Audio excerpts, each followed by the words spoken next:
बज़्म उर्दू सीतापुर ने जहां नशिस्तों, मुशायरों और सेमिनार और सिम्पोजियम के हवाले से गुज़िश्ता 50 बरसों में सरगर्म किरदार अदा किया है, वहीं उर्दू सहाफ़त के 200 साल मुकम्मल होने पर उसने सीतापुर और दूसरे अज़ला के तकरीबन 40 छोटे बड़े सहाफ़ियों को नवाज कर कुछ की हौसला अफजाई और कुछ की खिदमत का एतराफ़ किया है। Learn online with Faizan Khan तमाम सहाफ़ियों, बिलखुसूस हमारे चैनल के सरपरस्त, रोज़नामा मुस्लिम दुनिया और उर्दू मीडिया नामी अखबारात में इदारत का फरीज़ा अंजाम देने वाले मुतअद्दिद किताबों के मुसन्निफ रिज़वान अहमद फारूकी को रियाज खैराबादी अवार्ड से नवाजे जाने पर मुबारकबाद के फूल पेश करता है। इस खबर से शहर के अदबी व इल्मी हलकों में खुशी की लहर है। मुबारकबाद देने वालों में उस्तादुश्शोरा मोहम्मद फारूक जाजिब, नसीम अख्तर सिद्दीकी अकादमी के संजय मिश्रा शॉ, रहमत कोनैन अकादमी के रहमत लखनवी, मारूफ शायर एडवोकेट जुबैर अंसारी, बैतुल कुर्रा के कारी शमसुल हुदा रहमानी, मजलिसे इल्म व अदब के मुजाहिद सैयद, बज़्म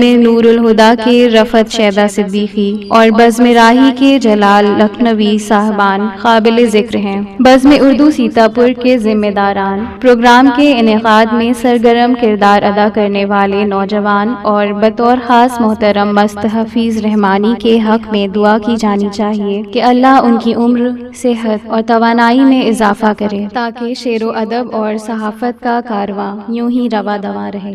लर्न ऑनलाइन की जानिब से आपसे बस इतनी इल्तिजा है कि हमारे इस प्रोग्राम को लाइक, शेयर और सब्सक्राइब ज़रूर करें। साथ ही बेल आइकन दबाना ना भूलें, जिससे हमारी हर वीडियो आप तक अपलोड होने के साथ ही पहुंच सके। शुक्रिया।